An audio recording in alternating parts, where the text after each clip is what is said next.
Fala pessoal, tudo bem? Bom, estamos chegando à nossa última aula aqui do curso de Excel do básico ao avançado. Nesse último módulo nós vamos aprender a trabalhar com funções aninhadas, ou seja, nós vamos misturar funções para chegar no nosso objetivo. Essa sessão é muito importante porque com ela você vai ter uma noção bem ampla de como criar planilhas fantásticas aqui dentro do Excel. Espero que vocês tenham gostado do curso. Deixa aqui embaixo no comentário o que vocês acharam dele. E se ainda não é inscrito no canal, lembra de se inscrever, curtir e compartilhar esse vídeo com seus amigos.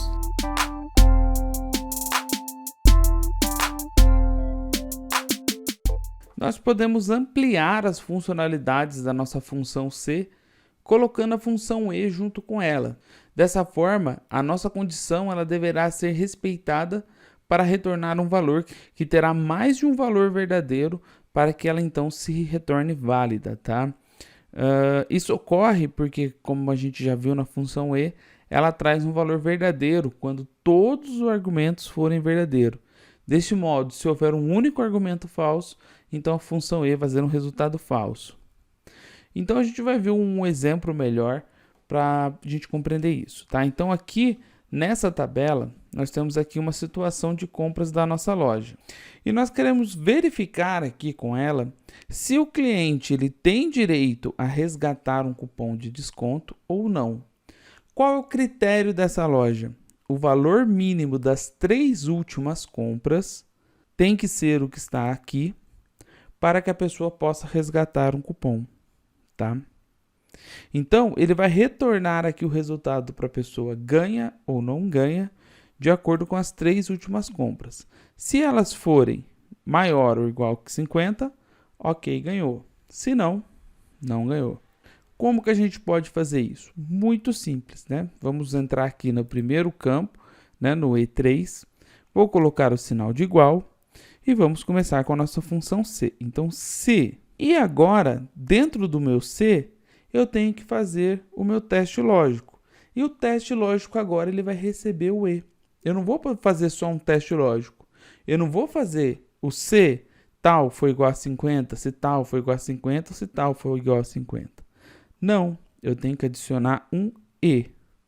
Então, eu estou abrindo uma função E aninhada com a C, tá?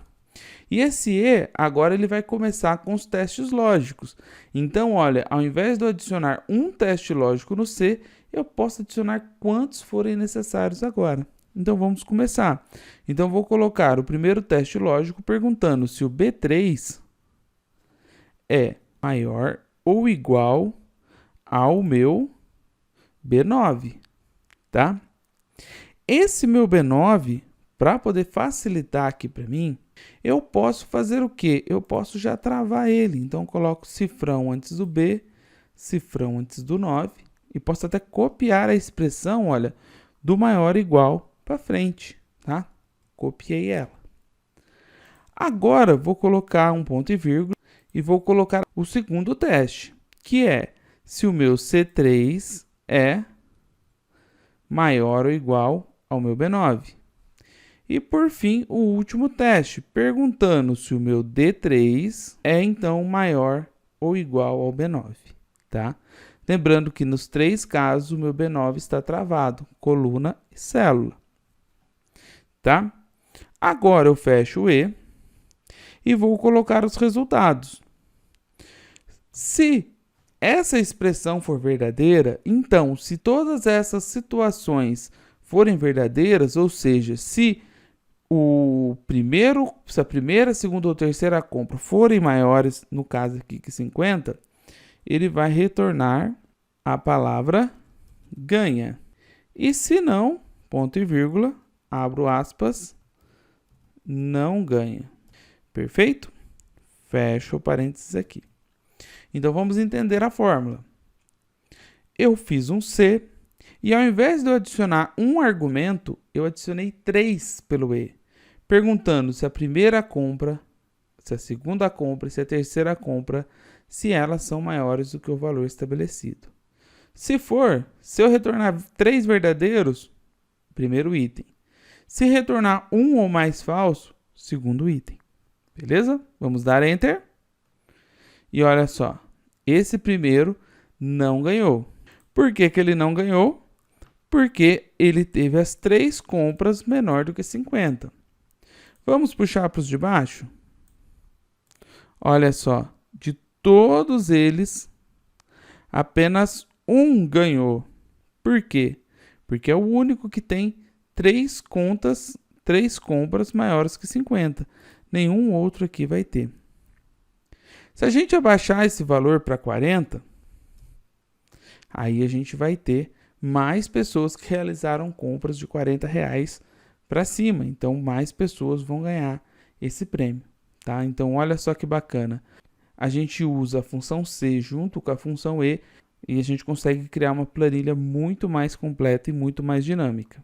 Bom, pessoal, da mesma forma que eu trabalhei com a função E, eu também consigo trabalhar com a função OU, tá? Então, CAC junto com a OU. Naquele primeiro caso, eu mostrei para vocês que os 3 argumentos tinham que ser verdadeiros. Agora não. Se nas 3 últimas compras, uma das compras, né, for maior ou igual que 50, então a pessoa vai ganhar o cupom. E como que a gente vai fazer isso? Bom, vamos lá colocar a função C de novo, tá? Então tenho C, abro parênteses, ou, abro parênteses de novo, e vamos colocar os testes lógicos. Então, o primeiro teste lógico é se o meu B3 for maior ou igual ao meu B9. Lembrando que o B9 está travado na coluna e na linha. Ponto e vírgula, o segundo teste lógico. Se o meu C3 é maior ou igual ao meu B9. E, por fim, se o meu D3 é maior ou igual ao meu B9. Se algum desses itens for retornar verdadeiro, a gente vai adicionar o ganha. E se nenhum retornar verdadeiro, a gente coloca o não ganha, tá? Fecha parênteses. Então, vamos entender a fórmula. Então, se para mim não adicionar somente um valor, eu vou adicionar 3 usando o OU. Então, se a compra 1 ou a compra 2 ou a compra 3 for maior ou igual a 50, pode ser uma, pode ser duas ou pode ser 3, tem que ter pelo menos uma compra maior que 50, a pessoa vai ganhar o cupom. Se não, não. Vamos ver? Esse primeiro não ganhou, porque as compras dele foi todas menor do que 50. E agora os restantes? Todos ganharam, porque todos pelo menos tiveram uma compra maior do que R$ 50. Se a gente aumentar esse critério para 70, olha só, mais gente não vai ganhar. Se a gente colocar, por exemplo, 80, também mais gente não vai ganhar o cupom. Tá? Então, naquele primeiro caso, a gente colocou E, os 3 itens tinham que ser verdadeiros, e nesse aqui não, apenas um item sendo verdadeiro já basta para a pessoa ganhar. Tá? Então, é assim que a gente trabalha com a função OU alinhada ao C. Uma outra boa forma da gente usar funções alinhadas ao C é utilizar a função hoje, tá? Para a gente poder determinar, por exemplo, o status de prazo de acordo com diferença entre duas datas. Lembrando que a função hoje ela tem por objetivo só retornar a data, né, atual, a data que está no seu computador. E para usar ela, a gente vai até colocar nesse campo aqui, ó, data de hoje. É só você colocar igual a hoje, abre e fecha parênteses. Só isso, ele vai retornar a data atual, ok? Muito bem. Então, o que eu fiz aqui? Eu montei aqui essa estrutura de contas a pagar e a gente vai verificar pela data do vencimento se está vencida aquela conta ou não. Se a conta for de antes da data de hoje, ele vai retornar aqui status como vencido, se não, ele vai retornar como a vencer. E como que a gente vai fazer isso? Bom, muito simples também. Nós vamos aqui no primeiro status colocar igual a se, abro parênteses, hoje, abre e fecho parênteses, for menor ou igual ao valor que está aqui, ó, no B3, então ele vai retornar a vencer. Se não, ele vai retornar vencida. Ok? Fecho parênteses. Então, percebe o que nós estamos fazendo aqui? Nós estamos pegando a data de hoje do computador, tá? Então, vai depender da data do relógio do seu computador. Se essa data for menor ou igual ao valor da data de vencimento, isso aqui vai estar a vencer. Se não, ela vai estar vencida, tá? Vamos apertar Enter. Nós temos, então, que o primeiro resultado é a vencer, tá? E se eu puxar para os outros resultados, eu vou ter aqui, ó, as datas que estão vencidas e aquelas que estão a vencer. Bom, pessoal, então como nós vimos em aulas anteriores, o PROC-V ele serve para a gente fazer buscas dentro da nossa tabela. Agora vamos supor que ao invés de eu fazer uma busca por um termo, que eu quisesse buscar por um valor correspondente que ele fosse maior ou menor número de uma lista. Isso a princípio parece até um pouco complicado. Então nós vamos simplificar tudo isso aqui com esse exemplo que eu montei aqui, tá? Então eu tenho um cadastro de funcionários, esse cadastro possui, né, o nome dos meus funcionários e a idade dele. E eu vou usar então a função PROC-V com maior e com menor para descobrir quem é o funcionário mais velho e quem é o funcionário mais novo. Para a gente então fazer isso, nós vamos fazer aqui, ó, no caso do mais velho, vamos começar com sinal de igual e vamos chamar a função PROC-V, abro parênteses. Como eu estou procurando o mais velho, o valor procurado vai ser o maior. Para poder fazer essa fórmula do maior, lembra que eu vou ter que fazer uma matriz e depois adicionar o K aqui, que é a posição, tá? A matriz é o quê? É a matriz idade. Então, eu posso clicar aqui, ó, do A3 até o A13, está selecionando todas as idades. Ponto e vírgula, vou escolher a posição, que no caso é o primeiro, tá? Ou seja, o mais velho. Feito isso, eu posso fechar o meu maior, colocar o ponto e vírgula, e agora eu vou jogar a matriz na minha tabela. A minha matriz aqui, no caso, para a procura do PROC-V, ela engloba a idade e o nome, tá? Então, eu venho aqui, ó, no A3, clique seguro, arrasta até o B3 e levo lá para baixo, tá? Então, essa seleção vai ficar do A3 ao B13, tá? Então, toda essa minha matriz vai ser selecionada. Agora, eu preciso colocar mais um ponto e vírgula, e o próximo item aqui do meu PROC-V é o índice da coluna. Então, o que eu quero que ele traga aqui para mim? Eu quero que ele traga a idade? Não, eu quero que ele traga por nome. Então, é o segundo índice, porque o primeiro índice é a idade, o segundo índice é o nome, tá? Então, eu vou colocar o número 2.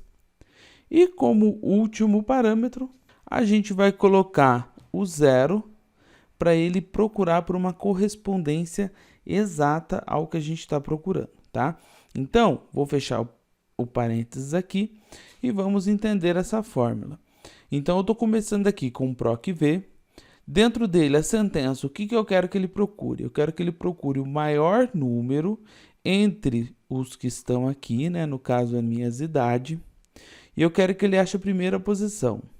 Ele achou essa minha primeira posição, o que ele vai fazer? Ele então precisa de uma matriz. A matriz é todo esse item, certo? E eu vou pegar o índice que está na segunda coluna dele. Então, sempre eu começo da esquerda para a direita. Tem a primeira coluna, tem então a segunda coluna. Para que ele procure resultados exatos, eu coloco 0. Se eu apertar Enter, olha que bacana. Ele tem que o Oscar é o mais velho. Realmente, ó, o Oscar tem 71 anos. Se eu mudar a idade do Márcio aqui, por exemplo, para 90, ele então passa a ser o mais velho. Então, olha, o meu PROC-V está fazendo a busca no maior idade, tá?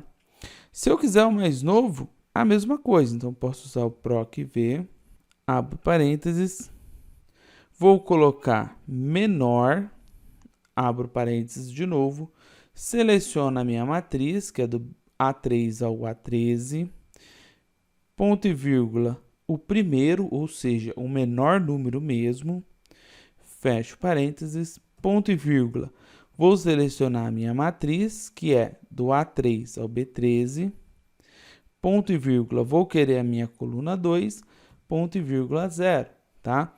E fecho parênteses. Então, olha, é a mesma expressão de cima, a única diferença é que a gente está usando o valor menor, Se eu quisesse procurar a segunda idade menor, eu colocaria segundo aqui, tá?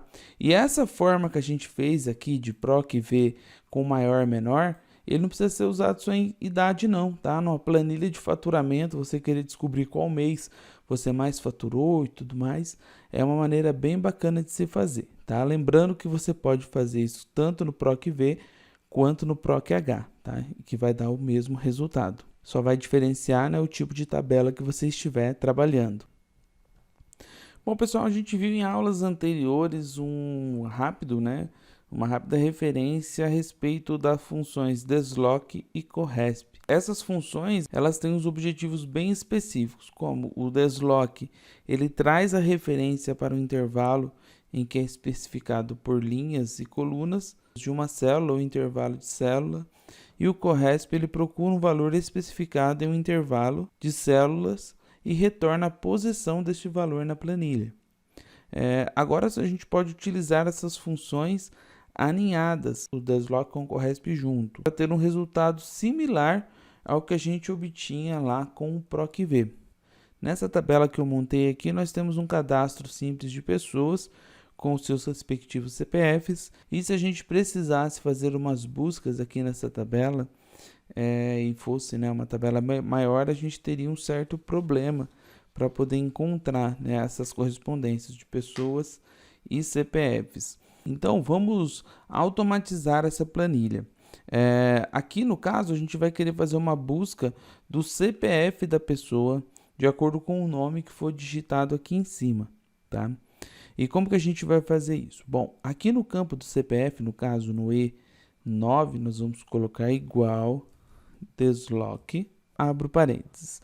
A primeira coisa que eu tenho que colocar é a referência. Então, nós vamos colocar como referência aqui a nossa primeira célula, que é a A1, tá? Então, vamos colocar assim, ó, A1, ponto e vírgula. Agora, para procurar a linha, nós vamos adicionar a função corresp, abro parênteses, para que ela possa, então, trazer a posição da linha relacionada à matriz, né, que no caso do exemplo que nós estamos dando aqui, é o valor que a gente está procurando aqui no campo da pessoa, tá? Então, para poder chegar nessa linha, nós vamos ter que fazer o quê? Nós vamos ter que adicionar aqui o E8, ponto e vírgula.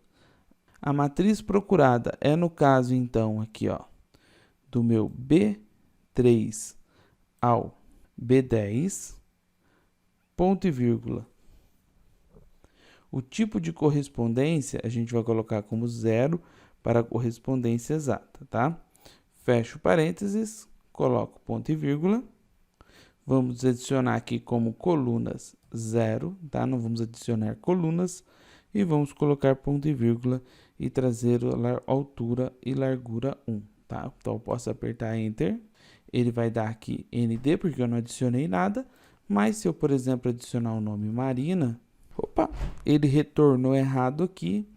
Ele errou a busca por uma linha. Por que isso? Vamos entender aqui a fórmula, né? Então, eu fiz um desloc. O deslocamento ele começa no A1, tá? Aí a gente vai buscar pela linha. Então, a gente pega a referência da linha, a matriz, a coluna 0, 0, tá. Então, a referência aqui, olha, vamos colocar como A2, tá? Que é bem a coluna aqui do CPF. Então, ele vai fazer a referência daqui para baixo. Então, ele vai buscar a linha correspondente da Marina e vai trazer, então, o CPF. Vamos ver se agora vai dar certo. Olha lá, a Marina trouxe certo. Se eu adicionar, por exemplo, Silvio, ele vai trazer aqui o CPF do Silvio, tá? Então, agora, essa minha função está funcionando. Bom, pessoal, então vamos começar a trabalhar com as funções aninhadas, trabalhando com a C dentro de C, tá? Nós vimos em sessões anteriores um modo da gente usar C dentro de C, mas agora a gente vai trabalhar de uma outra forma. Nós vamos usar ela de um outro modo com outra sintaxe, tá? O que eu quero que vocês façam é que vocês criem essa tabela, tá? Então, perceba que ao longo das próximas aulas a gente vai trabalhar com tabelas diferentes e é importante que você crie as tabelas bem semelhantes aos que nós estamos criando, tá? Então, você pode trabalhar com elas, tá? Criando mais ou menos na configuração que nós deixamos aqui. ok? Vocês vão perceber que além de eu ter adicionado, criado a tabela aqui com os dados, eu incluí, né, nos status aqui, aprovado, recuperação e reprovado, validações condicionais, tá? Então, as mesmas validações condicionais que estão aqui também estão adicionadas aqui no status, tá? E ao longo das próximas aulas, bastante conteúdo já vai estar com a formatação condicional. Tudo isso é para quê? Para que você treine o que você aprendeu, tá? Eu não vou mostrar nessas aulas como que eu fiz, porque tem aulas anteriores, então se você não viu ou não lembra como que faz, é só voltar um pouquinho aí o curso que você vai ver como aplicar, né, a formatação condicional, ok? Bom, mas o que eu quero aqui com essa tabela a princípio? O objetivo nosso é saber se o aluno passou de ano, se ele ficou de recuperação ou se ele foi reprovado de acordo com a média dele. Nós tínhamos feito isso em uma planilha anterior, só que nós tínhamos trabalhado com uma única nota, só com a nota de aprovação. Então, se ele tirasse aquela nota, ele era aprovado. Se ele tirasse menor do que ela, ele era reprovado automaticamente. Agora não. Agora eu quero uma nota mínima para a aprovação desse aluno e uma nota mínima para a recuperação. Então, vamos supor que nessa escola o aluno precise tirar 6 para ser aprovado, 6 ou mais, mas se ele tirar 5, ele vai ficar de recuperação, tá? Então, todo resultado que estiver entre 5 e 5,9, recuperação, acima de 6, aprovado, abaixo de 5, reprovado, tá? Então, perceba que eu tenho 3 parâmetros, né? O terceiro eu nem preciso adicionar, o do reprovado, porque pelo recuperação aqui, né, se ele for menor, ele já vai ser automaticamente reprovado. Então, para poder fazer isso, a gente vai ter que fazer uma função C dentro de outra função C. Então, eu vou ter que basicamente adicionar 3 condições. E como que a gente faz isso? Bom, é muito simples a gente trabalhar com a função C dentro de C. Nós vamos aqui na nossa primeira barra de status, tá? Vamos colocar igual e começamos. Se essa minha média, né, esse valor que está aqui, o B2, for maior ou igual à nota mínima aqui de aprovação, que no caso está no G5, o que vai acontecer? Eu coloco um ponto e vírgula e vou colocar o resultado verdadeiro, que é esse meu status. Eu poderia estar colocando aqui entre parênteses a palavra aprovado, ok? Poderia estar fazendo isso, mas para minha tabela ficar mais dinâmica, eu não vou fazer isso não. Eu vou clicar aqui. Então, ele vai passar o resultado do que está aqui dentro como um parâmetro de resposta verdadeiro para essa fórmula, tá? Coloco o ponto e vírgula de novo e agora vamos colocar o resultado se isso aqui for falso. Então, olha só que bacana. Aqui eu vou adicionar outra função C. Então, ele vai fazer a primeira validação. Se a nota não for maior do que 6, ela for menor, o que ele vai fazer? Nós vamos chamar de novo a função C e vamos colocar se o meu B2 for maior ou igual ao meu G6, no caso, aí eu vou colocar o meu resultado verdadeiro como recuperação, tá? Aí você pergunta, professor, mas você adicionou 2 vezes o maior ou igual. Vai funcionar isso? Vai, e eu vou mostrar por quê. Como essas funções estão alinhadas, o que vai acontecer? O teste lógico vai ser feito em sequência. Então, é importante eu seguir essa ordem, do maior para o menor. Então, o que ele vai fazer aqui? Ele vai reverificar o resultado. Se o resultado já atender esse critério, de cara, ele já vai colocar que o aluno está aprovado. Agora, se o resultado não atender esse critério, ele vai para o senão, né, para o valor falso. E lá no valor falso a gente está fazendo um novo teste. E nesse novo teste a gente está perguntando o quê? Se então o valor que está aqui, ele é maior ou igual ao valor que está aqui embaixo, no G6. Se for, aí ele vai mostrar o resultado que está nesse campo, que é recuperação. E se não for, eu preciso adicionar outro C aqui? Não, eu não preciso adicionar outro C aqui. Porque agora eu não preciso fazer teste lógico nenhum. Eu poderia até fazer um teste lógico, colocar um se o B2 for menor do que o valor daqui, ele então ia retornar reprovado. Mas eu não preciso, porque o valor é falso, então eu posso clicar direto no reprovado, porque ele só vai chegar nesse reprovado se esses dois critérios não forem atendidos, tá? Muito bem, então vamos seguir e entender a sintaxe. O começo, a gente começa com a fórmula do C e verifica se o campo aqui, se o resultado aqui, ele é maior ou igual à nota mínima, que no caso que nós adicionamos para aprovação, ele vai retornar o valor que está nesse campo status, aprovado.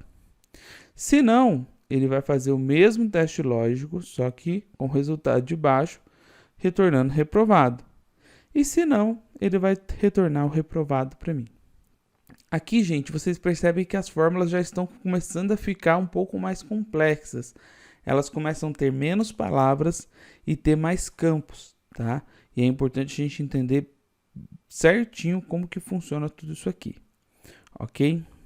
Se eu apertar o Enter agora, ele vai me falar que encontrou um erro na fórmula aqui, é porque eu tinha que ter fechado duas vezes o parênteses, né? Como eu abri uma, duas vezes, eu tinha que fechar duas, não tem problema. Eu posso clicar em sim, ele já vai carregar para mim e já vai dar aqui o resultado que o aluno está de recuperação, tá?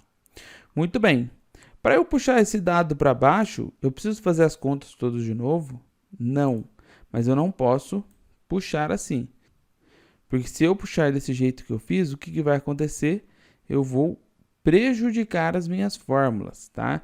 Então, eu vou ter que travar a minha fórmula aqui. Então, a gente vai vir aqui na linha de função e vamos travar. O que eu preciso travar aqui é tudo que tem G e tudo que tem F, tá? Então, a gente vai travar colocando o sinal de cifrão antes do G e antes do 5, depois aqui antes do F e antes do 5, e aqui antes do G, antes do 6, antes do F, antes do 6, antes do F e antes do 7, tá? Então, fiz todo o travamento aqui das células, agora sim eu consigo puxar para todos os resultados. E olha só que bacana, a única nota que era menor do que 5 é essa 4, ela já deu aqui o resultado como reprovado. Todos que estão acima de 6 estão aprovados. O restante de recuperação. Se eu aumentar a nota mínima para aprovação sendo 8, olha o que acontece na minha planilha. E se eu aumentar a nota de recuperação para 7, olha lá, um tanto de gente é reprovado, tá? E o mais legal disso aqui é porque da forma que a gente fez aqui, olha, como que a gente fez isso aqui, se eu quiser mudar a forma que o status é feito aqui, eu posso. Por exemplo, eu não quero escrever aprovado. Eu quero escrever, por exemplo, passou de ano. Olha lá, ele já vai trocar. Lógico que eu preciso adicionar formatação condicional,